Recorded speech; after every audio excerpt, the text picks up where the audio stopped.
Tonight's program has historical overtones and ramifications that could be quite unpleasant. So I suggest, no, by George, that's not necessarily true. I mean, after all, what was it that Henry Ford said about history? It's on the tip of my tongue. No, it was Earl Wilson in the Post that said it. Didn't he say that history is bunk? Something like that? So, yes, it sounds like his style. Bring it up.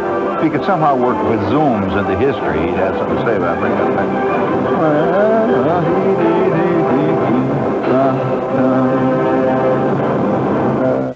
And so, it is in the dog days of July that it came to pass that great historic events were about to occur. Oh, yeah, you know, I have a feeling that almost anything in our life, almost every experience of our life that we really retain has to do with summer and hot weather. I don't know why, practically, but it's a fact. Very few love stories are written about a guy in Dubuque, Iowa in mid-December. Think about that. Now think of all the movies you've seen that involve, passion, sex. Have you ever seen one that took place amid snowbanks? Not one. It's always summer. People are always running into the great fields. And, the whole business. And so, for that reason, I think man secretly, subconsciously, hibernates psychically in the wintertime. He doesn't do it physically, psychically. And that, he shuts it off. See? It's all shut off. He functions, a little bit. Your motor idles. This is like bears, they're actually alive, when they're hibernating. And in fact, the bear, quite often, a hibernating animal, may be awake for, weeks on end. He's just laying there. Nothing happening. And he's just, shut it out. The scene is bad out there. The snow and the wind blowing. He just forget it. Shuts it off. Well, it's an odd coincidence.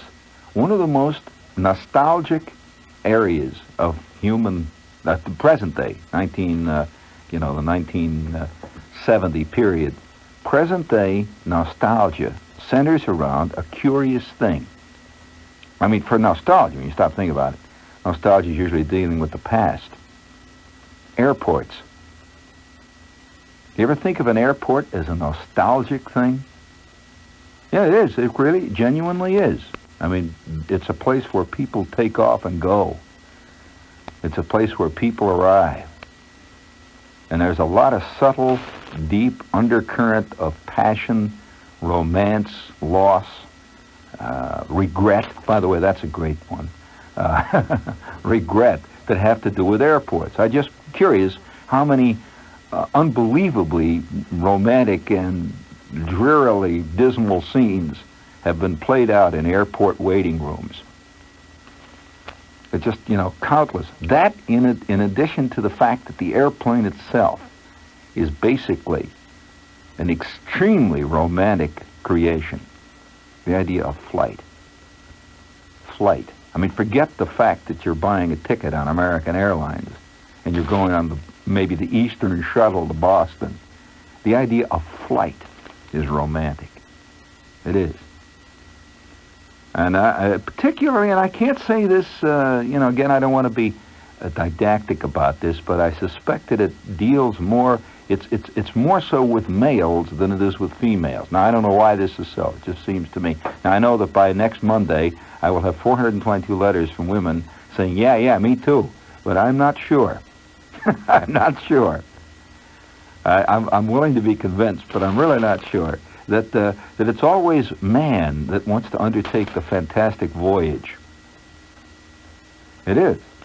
At least in the historical context of literature, certainly. That, the great Greek classical tragedies of man's struggle against God knows what have been replete with plenty of Electras. But the Electra, you see, basically deals with making the old man blow up the castle. other than let's split. You know, poor old Macbeth. It seems to me that Macbeth was the classic Jiggs character of all of classical literature. You remember Maggie and Jiggs? Did you ever hear of Maggie and Jiggs? Well, you know, Maggie was this fantastic, tough chick, and Jiggs was always vaguely the victim, who wanted to always go down and just have nothing but, you know, all he wanted to do was really knock down some beer, go down to Dinty Moors and have some corned beef and cabbage, but he wound up at the opera with the old lady.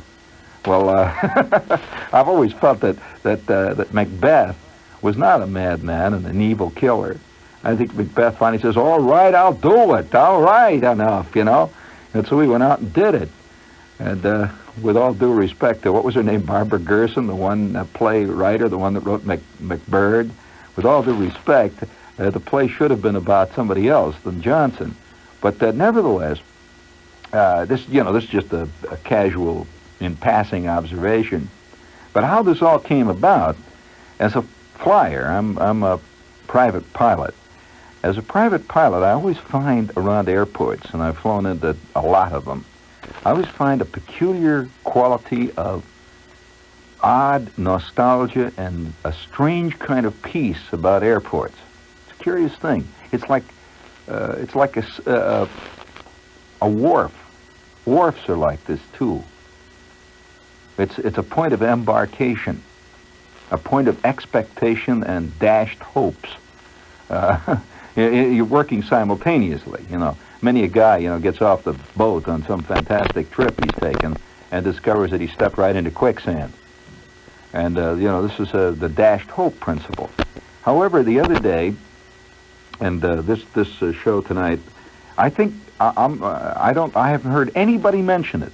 I've been waiting to see whether anybody would mention this on television or radio, and nobody has. So I'm going to take tonight to do it. Have any of you ever heard? Well, all right, I won't even tell you what his name is. He's just died. A fantastic character in American folk legend has just died at the age of 74. And when I say fantastic, he was almost, and in his time, genuinely was a fantasy among many people. In fact, there were thousands of ersatz literary characters that were created and based on the kind of guy that he really was. It would be like meeting, let's say, one day you're walking around, you see, and he's never made it before, he's not been famous. See, one day you meet Hamlet.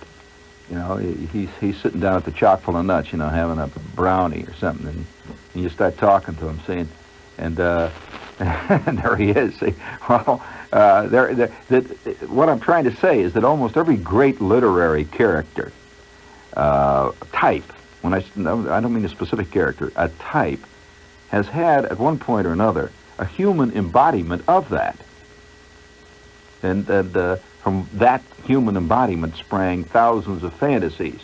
We have a classic example of that today in Humphrey Bogart. There are more Humphrey Bogart fantasies around that bore little relationship to Bogart himself, but the idea that he portrayed in many of his films created almost an archetypical character, Humphrey Bogart as a character. It would be the same, this has happened in other cases too. Jimmy Dean, the late Jimmy Dean, for example.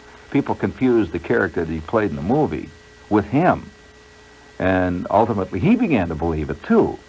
I peripherally knew him, and he began to believe this thing. See, up to that point, he was just an actor. It would be like, you know, this is a big problem. Maybe you're not aware of that problem with actors. And as an actor, I've done enough on the stage to speak with some authority on this subject, and very few people ever mention this side of acting.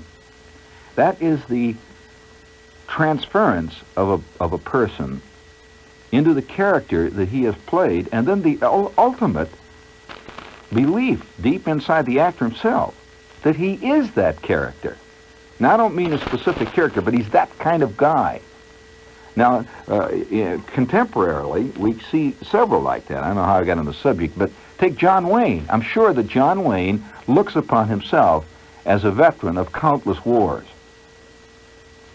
He really does. I'll bet when he reads the word, war veteran or soldier in the paper, he thinks that means him, He identifies with this, you see. And I'm not sure that he's ever been in any service, has he actually? I don't think so. In short, as an actor, he has played, he's always played the captain of the cavalry troop, so that he really believes at one point, he begins to believe that he really was a captain of cavalry. And it's very easy to do. Sure, because I've known many an actor who's played classical, and I'm one particular friend of mine, who's played a lot of classical Shakespearean roles. And he always plays these magnificent characters out of Shakespeare. He's played up at Stratford and various places. He's a serious actor. He's not a local dilettante. He's played probably classical Shakespeare for 20 years, or 25. And at this point in life, he genuinely identifies, he really does, he genuinely identifies with King Lear.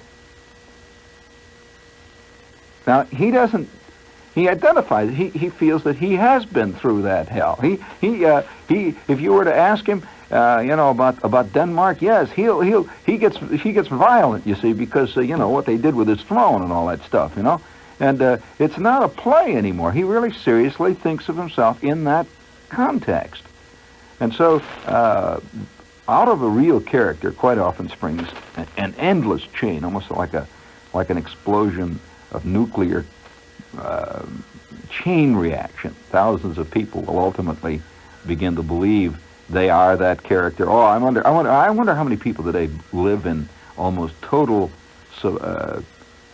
abject slavery to visions on screens. I just wonder how many people really believe life is found at Cinema One. I'm very interested in that. I wonder how many people are not protesting war, they're protesting war movies. They're that have very little relationship, by the way, to real war, and it's a frightening thought, but it's a very real thought. But nevertheless, the guy that I'm talking about tonight just died, and when I read this, I read in the paper, I said, gee, that's a fantastic character has gone from the scene, really a fantastic character, and I'm using the word fantastic not in its slang sense, but in its genuine sense. Almost the projection of a fantasy, this guy. And I remember one incident that had happened to me as a kid that related to this person. And it has to do with airports. I won't tell you who it is, because the name probably wouldn't mean anything to most of you. But to anybody who's interested in, I think there's two kinds of history that operates at any given time in a society. One history is the official history of events. In other words, the president, this war, that international fracas, this situation. In other words, that's official history. Then there's another kind of history that is really the kind of history that most of us live in. In history, ultimately, the Beatles will not figure. They will not be in history books. Do you agree with that? Yet they're part of the scene that we live in, very much a part. And to many people, I shouldn't say most, I said many people, what the Beatles do or don't do is of far more moment than, let's say, what Uthant does or doesn't do, or what Nasser does or doesn't do. Now the question here is what is real history, you see? To large numbers of people, I'm sure that many people who lived through the 20s will say, a genuine historical character was Rudolph Valentino. And yet I don't think he's mentioned in any history book. Charlie Chaplin will say. The people who formed and molded the spirit of the times rarely are put in history books. Well, this guy that I'm about to mention here, that I'm talking about, he was part of a great mythology of a period. And a period which will never, of course, periods never do return. We will never return to the colonial days. We'll never return to the days of F. Scott Fitzgerald. It's impossible, except, by wish projection or by reading. But nevertheless, this guy was a moment in history. And I happened to be involved. Not really involved, but I was just a little kid who was a spectator. I'm often interested in fact, interested all the time in what, say, a 5-year-old kid of today, walking around, just a 5-year-old kid of today, they're walking around New York, what 20 years from now he will remember of this moment, this time. What kind of thing will he say, yeah, I remember I saw such and such happen. What he thinks of it, you see, is very different from what an adult who is also observing the same scene would think of it. It's just an event, He sees this wild thing, and he doesn't really know what it's about. He just sees it happen. And he sees all the things happening around him. And, of course, the composite memory, which will go into his memory bank at that time, will be a thing which is very fragile and at the same time almost inexplicable. He can't quite understand why it was. For example, a 5-year-old kid, let's say, watching a demonstration, we'll say here in New York City. Let's say it's a demonstration about the Vietnamese War. We'll say, for example, that. Well, he doesn't have any understanding of the Vietnamese War or anything, 5-year-old kid. He's obviously not going to. And he just sees all this stuff going on. See, his old man may be involved in it, or his mother, somebody. And he sees a lot of yelling and hollering, guys with signs. He can't read them either. Remember that. He just sees a lot of action, you see. And he hears the word Vietnamese, and he hears the word a war and all. It's a peace he hears. And it's all put down into his head. And then 25 years from that point, somebody, he's reading history or he reads in the paper about something that has to do with the Vietnamese War, which by then will be history, way back in the distance someplace. And somebody said, well, do you remember any of that, Charlie? And he said, yeah, I remember. Well, what do you remember? Well, I remember all these people running around. Say, that's about all he can remember, you see. And now he may fake it. He may come on later and, pretend like he knew all about it. He may fake knowledge of it and so forth. It's not true, you see. Obviously, he's faking it. But nevertheless, what happens at a time of a historical moment, and you happen to be there, and you're too young to understand it, is always intriguing later on. Do you know that I one time had the chance to talk to a woman, an old lady, and at this time, I was in school at the time, and she was an old lady at the time. She must have been 96 or 97, something like that, who actually remembered living in a small town in Kentucky when all of the guys that she knew, she was a teenager or something, all the people she knew went off to fight the Civil War.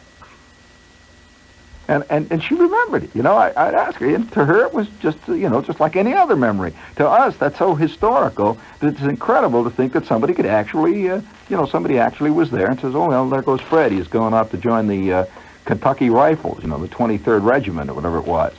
And she remembers that, and she remembers them coming back. And I talked to her. I couldn't, believe it. But nevertheless, I have reading this piece in the Times about this guy's death. It hit me that fantastic Saturday. It was a Saturday, by the way, and I know specifically why it was a Saturday, because my old man was off on that day. He was never off except Saturday and Sunday, and Saturday was his big day. So on this particular Saturday, my old man, who went to everything, one thing I must concede the old man did, that whenever there was a big action going on, we'd get in the Oldsmobile and go to it. I mean, if they were going to blow up an atom bomb somewhere, we'd go there. Oh, yeah, absolutely. He followed fires. Whenever he'd hear a siren, we'd be out in the back of the car, and off he'd go, He went, he was a crowd follower. He'd love to go where there was some big action going on. So on this particular Saturday, we got up real early, and we were going to go to this thing. Well, of course, I was about 5 or something. This is a kid, see, and I didn't put it all together, except the old man was really excited. He said, oh, boy, he said, wait till you see this. He said, this is really, you're really going to dig this. It's going to be great. And so we got in the car. Hot. Oh, God, was it a hot day. Remember that. Hot day. We get in the Oldsmobile, and the old man has, he's got some beer with him, and we take off, get into the traffic, fantastic traffic jam going down there, and say, Well, we arrive at the airport. We're going to the airport. Well, then the airport itself is exciting. Thing. Just the idea of the airport. And we get there, and we park the car, and there were cops out there. They were parking cars if some big event is about to occur. You know, they have all the parking police out and the whole bit, and the dust is flying. And where everybody's parking the fields, they have ropes out there, and they're directing cars, and the guys are yelling and hollering, and fat ladies are walking around eating potato salad, and, you know, the whole bit. It's a big carnival atmosphere going on, see. And they had big bunting stands. They had the hangars all decorated with bunting and stuff hanging down. And everybody was all excited. And a couple of airplanes take off, and some come down. And we joined a crowd, tremendous crowd, out on the field that were being held back by ropes. And there we were. We're waiting. And once in a while, somebody on the PA said, "Lay your lights around in the parking lot." You know, that kind of stuff, echoing out parking lot announcements and stuff. And I'm getting all excited. My kid brother, you know, he starts to whine because it's hot, and his nose is running and all that. And my mother, she always just went along to this stuff. I mean, to this day, if I ever ask my mother about this, she remember the day we went to this, she says, "Yes, that's true. How do you remember it?" Because most people think a 4 or 5 or 6-year-old kid doesn't remember anything, you know. He's not even with it. But it was a great event to me because it was the airport and everything else that happened as a result of this day. And we're all standing around waiting. And it's getting hotter and hotter. It's now about 1 o'clock in the afternoon. And the heat in Indiana at 1 o'clock in the afternoon on a mid-July day can only be imagined. I can't tell you how hot it gets. It really gets hot, especially when you're standing out on a flat, open airport. There's nothing. There's no shade. Naturally, because it's a big field thing. And the sun is rocking down. We're waiting. And the tension is growing. And everybody is beginning to mill around, and the police are pushing the people back. And more people have come now. There's greater crowd. There must have been 100,000 people have come out there. And then the announcement. The tour will be 20 minutes late due to problems of weather over Omaha, Nebraska. And so he's going to be late. So people, you hear the crowd, big uproar, and more excitement. By the way, this is WOR New York, speaking of dynamic excitement. And so this thing is building up. Little did I realize until later that it was done purposely. In other words, this guy was such a consummate showman, the one I'm about to deal with here, that he recognized that it's far more dramatic for a performer to arrive late than to arrive early. In fact, all good politicians know this, that when you show up to give a speech someplace, if you show up before the ladies with the potato salad show up, you're just a guy. But if they keep waiting, the tension builds up, and then all of a sudden, unexpectedly, you burst out of the wings after having, gone through an enormous travail to get there. It's really dramatic, you see. And so everybody's waiting. There's tension. And then suddenly it happened, way off in the distance. And everybody had been watching off towards the west, where he was supposed to come. Way off in the distance, faintly, you could hear it at first. You could hear the sound, very faint, of this airplane approaching. Faint, real faint. This plane, and just goes right over the field. Way up, must have been 15,000 feet, and the people are going ape. Fantastic uproar. That airplane. And the crowd, the guys got binoculars out, and they're watching him. And he circles high over the field. Just circling. You could hear the sound, the beat of that motor. And the crowd is watching, way up there, outlined against the sun, this guy, high. You could see the light glinting off the wings. He had a spectacular airplane, by the way. And then somebody began to give the beat, because now he's coming down deep and low. He makes a big circle around the field. Big circle.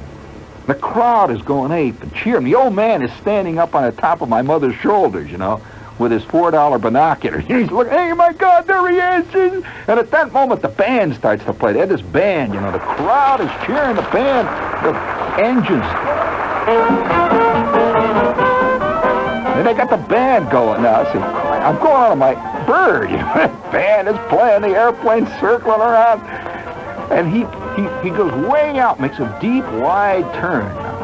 Now I know what he was doing, you see, as a pilot, but at that time it just seemed to be flying around the field, but actually he's in the padding, see, makes that big, wide turn. And then he slowly, you could see the flaps come down, and he starts drifting down into the final. And the band is playing loud. Boy, they're guys with banjos, people yelling. They're throwing beer cans in the air, you know, they were going out in their birds, see. And then, zap, the band stops, and there he is. He's rolling down the field. You could hear that motor, that engine just potting away. Just roaring out there, and everybody waits. He guns it a couple of times, blap, blap, and a good pilot, you know, he just blum, blum. He's clearing the pistons, blum, blum. The crowd is watching this guy. He's just putting down that long, flat, that beautiful runway, and then he cuts it, silence. And the plane is sitting there under the sun. And you see this head, the cockpit. It was an open cockpit plane. You see the head sticking out there. And casually, he begins to crawl out. He just climbs out and stands on the wing. And he waves at the crowd. What a moment. And he looked exactly the way classical pilots look. You know, the helmet. They had the big green goggles up on the top of his head.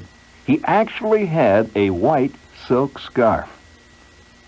Had a big silk scarf hanging down and a leather jacket, magnificent leather jacket, you know, the zipper that goes up the side. And he had these high riding breeches. They were kind of dark suede color, you know, and high leather boots. And then he reaches down into the cockpit and he pulls out by a leash a lion cub. He had a lion cub in his open cockpit plane. I can't tell you how ape the crowd went. Fantastic moment. There it was. And I'm a little kid saying, I'm looking at all this. Gee, this is wild. A real airplane pilot. And he climbs out of the plane. He pulls the lion cub out. And by this time, you know, the mayor, the city officials are all rushing down, and the cameras are going off, and guys are running down with microphones and the whole business.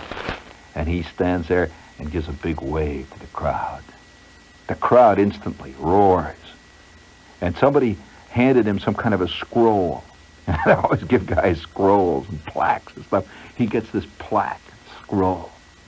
And the police separate the crowd. You know, it was like separating. It's just like going through the Red Sea. You know, zap. You know, they're going out there, kicking people out and belting them on the head with the clubs. And they separate. And he goes right down through the middle of the crowd. And the people are yelling and hollering. The old man's got his Brownie camera out. You know, he's trying to take pictures. And, you know, the whole bit. Everybody, you see guys with cameras and people crying. Everybody trying to grab him. And he disappears into the hangar. And in the hangar, of course, that's when they had the official ceremony. Of course, that wasn't for the people. The proletariat, we're just out there in the field, and that moment of him landing and seeing that plane outlined against the sky, I've never forgotten that moment. And for that reason, I suppose, flying has always been to me extremely romantic. It's more than just taking the shuttle to Boston. You know, it's flying, it's flight. And I see this guy get out, big. He must have been 6'2", you know. Had a waist, like wasp waist. The guy had a waist, you know, maybe 12-inch waist. See, tremendous shoulders and this magnificently fitting leather jacket. And he even had the classical Smiling Jack mustache. And by the way, the character, many people feel the character of Smiling Jack was based on this guy because he looked like him. Had that, you know, the chiseled profile, the narrow slit eyes, the look of a man who has peered into the sun endless hours, piloting a dangerous aircraft. And he walks into this hangar, and the crowd sort of hung around for a long time outside the hangar. He never reappeared. Apparently they got him out the back somehow. We never saw him again. But that plane, that magnificent airplane, sitting out there on the runway with the sun on it, with all the police around it, has stuck in my mind like some kind of a Kodachrome slide, just that plane. And I even remember the number on the side of it. Had a big number, 57. 57, with a big circle around it. Now, the 57 was symbolic. It wasn't just a number. What major product in America has in its slogan 57? You're right, Shelley. That's right. 57 varieties. And he was sponsored, apparently, by Heinz, the pickle company. And he had a big 57 on the side of that magnificent airplane. Low wing. It was a shark-like aircraft. Well, now, coincidentally, and I'll have to bring it up to date now. Coincidentally, I heard the guy's name. They were always talking. His name was everybody was talking about it at this airfield, you see. And ever since that time, I've hardly ever heard his name again. It's just like one of those great historical characters that kind of disappear into a miasma of misty past that's gone.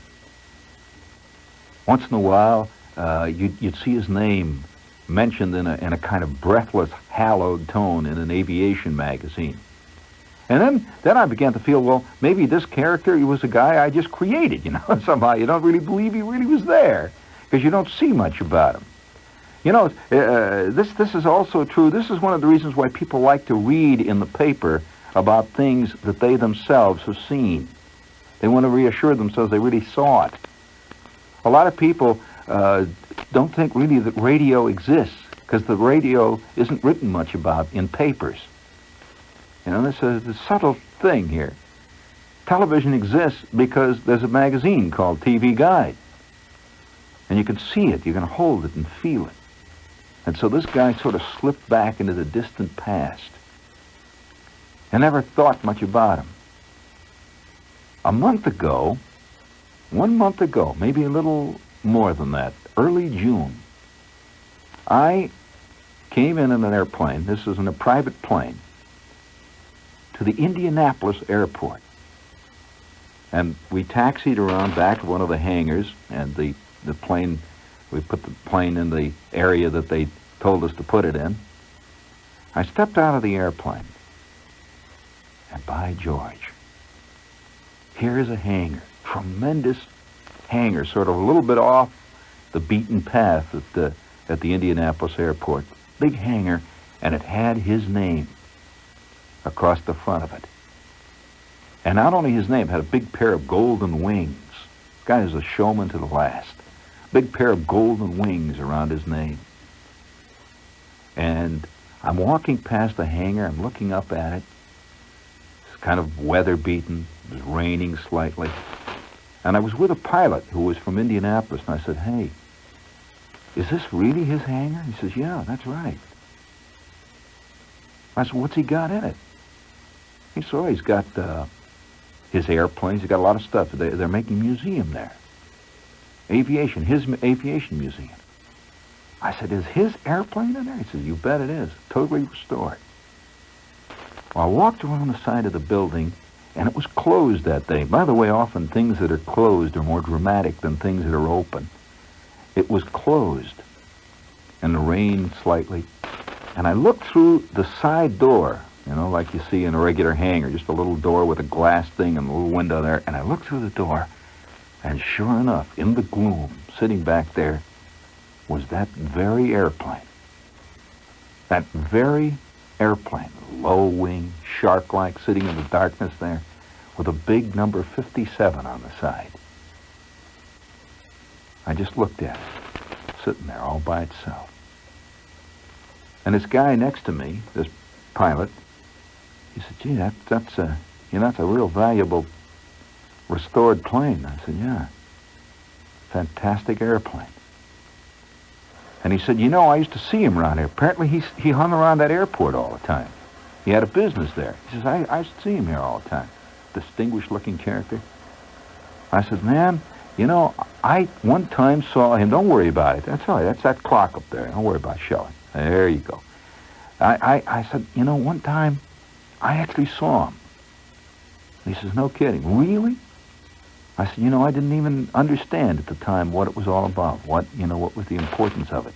But I can remember hearing the sound of that airplane engine. Just bring me a little of the airplane engine. The sound of that engine. The sound of him blipping that thing.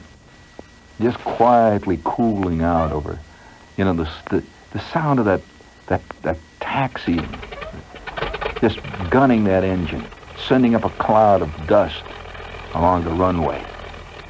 And the next day, by the way, there was an equally large crowd out at the airport to see him take off again. We didn't go back. We didn't see the takeoff.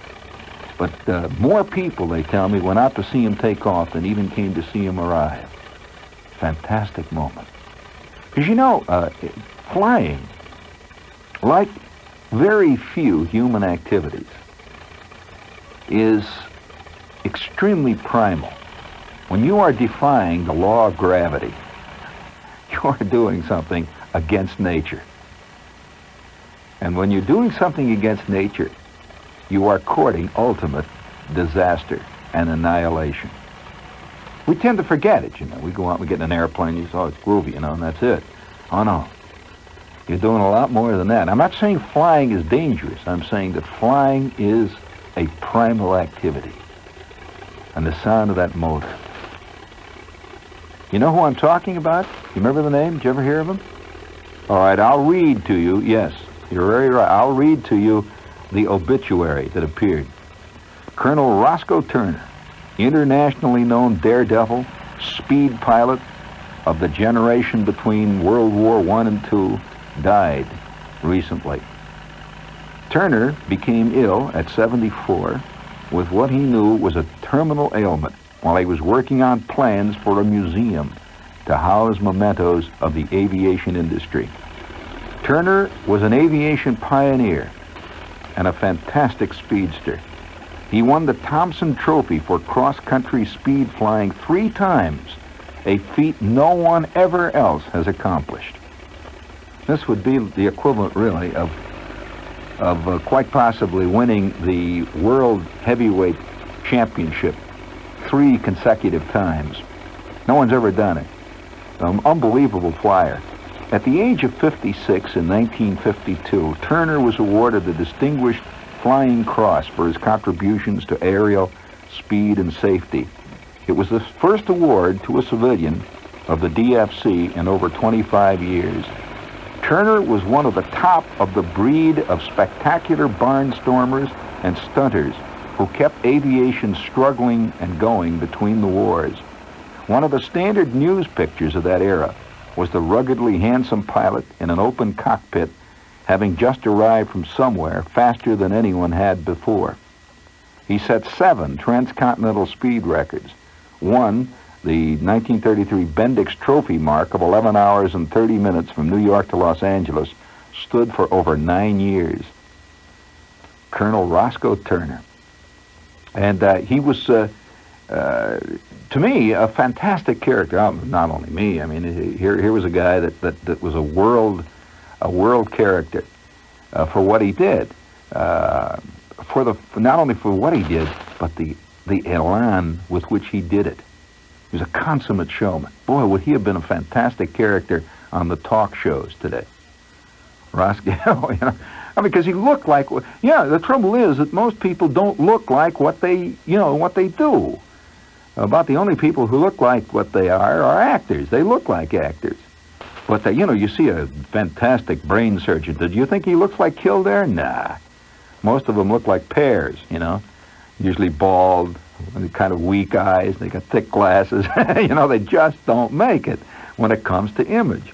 And you talk to a writer, you always think a writer should look like a writer, but instead he looks like a tailor, usually. You run into so many of them, they look like little kind of sad little guys, and they write these fantastic stories. But Roscoe Turner looked like exactly what he was. And he set the pattern. After that, they had, if you watch television late at night, you will see a lot of aviation movies. About test pilots and guys that are in speed competitions and so forth. I wonder how many people know that most of those movies were written about Roscoe Turner. This guy, in other words, the character that, say, Preston Foster played, the character that who's always playing those characters was George Brent. The character that George Brent played, because he looked a little like him, you see. The character that George Brent played when Alan Hale was on the ground, always the trusty mechanic, and he was always standing there talking to him on this radio, and he turns to his friend, he says, I wouldn't send my worst enemy up in that crate today. The wind is blowing. Well, he's talking about Turner, who did do those things. And Turner was one. I'll give you some other names, by the way, of characters who were equally famous at that time as total daredevils and stunt pilots. Jimmy Doolittle was another one. One of the stories of Doolittle, of course, we could go into Doolittle's fantastic career as a stunt pilot, but Doolittle was of that era. And these guys were absolutely nerveless. I remember one time my old man, he used to go to air shows all the time. I was too small to even be taken, but he went to one of the most famous air shows ever held, anywhere in the world. It was held in Cleveland. And at that air show, Doolittle, Ernst Udet, who, by the way, later was the head of the Luftwaffe, right under Goering. Ernst Udet was a famous German World War I ace, and also a famous stunt pilot. Doolittle and Udet had a famous battle there at that Cleveland Air Show to compete for, who was going to be win the world championship in stunt flying. It was unbelievable. And the old man came back, told stories about, about this fantastic thing, which meant nothing at all to me at the time. Just a thing. It was just like if your old man goes off and he goes to Yankee Stadium, he comes back and talks about it. You don't think much about it. But later, of course, now at this point, the historical context of the whole thing has really hit me. Now, Roscoe Turner, for the benefit of those who wonder, who he was, the thing that made aviation so difficult in those days was not only was it extremely expensive, obviously, to operate a speed aircraft, to build and prepare and to maintain and to put it into competition was tremendously expensive, but it was extremely hazardous. In those days, of course, they didn't have the kind of navigational aids that we have today. In fact, it would surprise a lot of people to know that the navigational aids, which generally are in general use, that most people, in fact, are in general use pretty much all over the world today, are a comparatively recent development in aviation. That up to a recent time, comparatively recent, most of the navigators in aircraft flying over long distance literally navigated by the stars. They actually did celestial navigation. And so they would navigate by the use of a sextant. And it's hard to believe, at this point, if you get into a 707 and you're on your way to Frankfurt, that up on the poop deck there, some guy is taking a sight on the stars. He's, the whole panoply of international navigation. But at the time when guys like Turner were setting international speed records, they literally flew without any kind of navigational aids that we would think of today. And there were no fields where he could make a sudden landing if he needed gas or to find out where he was. It took fantastic skill to be a pilot in those days. Genuine, absolute skill. There weren't the aids that we use today. And not only did it take skill, it took more than that, because the public, while looking at the airplane people as exotic and dangerous, also had no trust in them. They were all like characters out of Class B movies. And so they rarely ate. They had trouble getting meal money, even. Because, oh yes, it was flying in those days from the people I've talked to about, I've met people since I've become a flyer who knew people at the time and who were involved in it and so on. They said, one of the worst problems of being a flyer in those days, it was like being an artist or an actor. People looked upon you as some kind of kook. So There was no way to. You couldn't go down to the local restaurant and say, "Lend me $1 so I can have something to eat." He says, "Lend you $1 is like it's like lending a poet $1. You're not going to get it back, you know." So these guys rarely ate, and so they would literally live in their airplanes. They had no place to live, many of them, because they couldn't afford it. And so the story of how many guys would live under the wing of their airplane to keep the rain off of them. They would live like under a tent. And they would go out and scrounge something to eat. And the big problem, of course, was getting gasoline for your airplane. That's where all their money went. And so they would barnstorm across the country. None of them ever made money at barnstorming. What they did was continue to get... They loved flying so much because the flying was so exciting and it was part of their lives so completely that flying was looked upon as a self-perpetuating thing. In other words, they would barnstorm to get gas so they could do more flying. And so pilots would go from town to town and give rides for $1, $1.50, $2. And they would arrive at a town and they would just land and the big sign would go up, $2 to, sightsee. And at the end of the day, they may have 40 or 50 bucks, which would just cover the gas that they have burned. And barely. With very little left over for hamburgers and joints.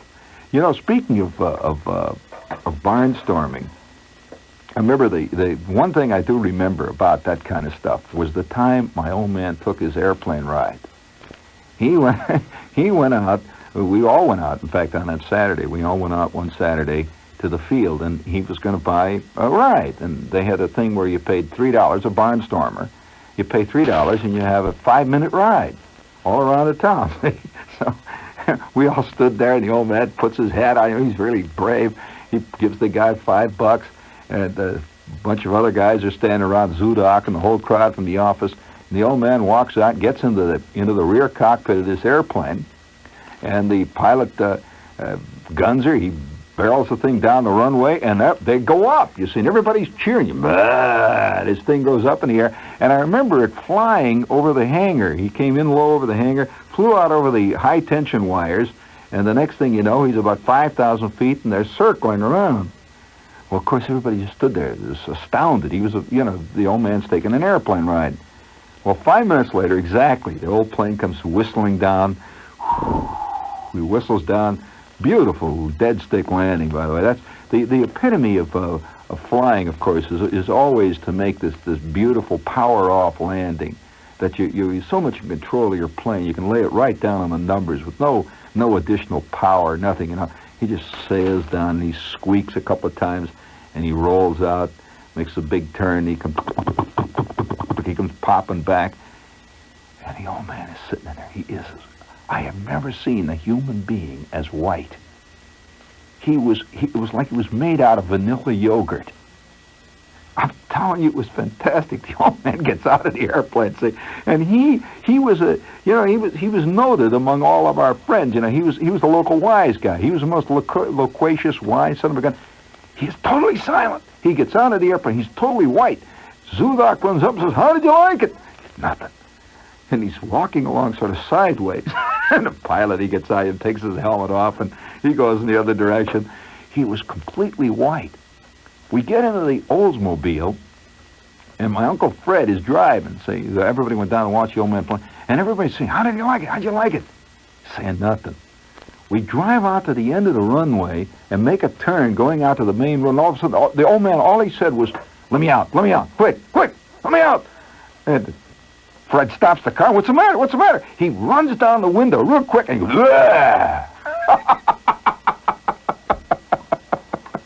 That was his comment on flying. Oh, man. So I hope this hasn't bored you too much. I'm sure a lot of non-flying types have been totally bored by this. But I think that a great character like Colonel Roscoe Turner, who was part of the history, the social history of our country, and certainly part of the technical history of not only our country but the world, that when a man like this passes, somebody should just recognize the fact that he did, that he was here and he made an impact. And at his time, and from what they say, the old guy, you know, I've talked to people about him in his later years. From what they say, he never lost that elan and that pizzazz. So at the age of 70, he is dashing, you know, white scarf, the whole bit, you know, with a pencil, sharp mustache, and the ruddy complexion, you know, square-jawed, that he remains Smiling Jack to the very last day of his life. And that in itself is an achievement worthy of note. You know, speaking of the passing of strange people, did you see in the Times recently a little tiny obituary that the world's first recording artist just died? A lady over in New Jersey who was like 100 years old. She played the piano when Thomas Alva Edison was experimenting making records. And she passed on, you know. And this to me is a you know, a peculiar thing. Nothing to do with nostalgia. It's the passing of a strange historical moment. The first recording star. The first person who ever made a record. Think about that for a minute. They will now make records for the next 20 million years of one kind or another, but this was the first person who recorded anything ever. And she played the piano for Thomas Alva Edison. Good Lord.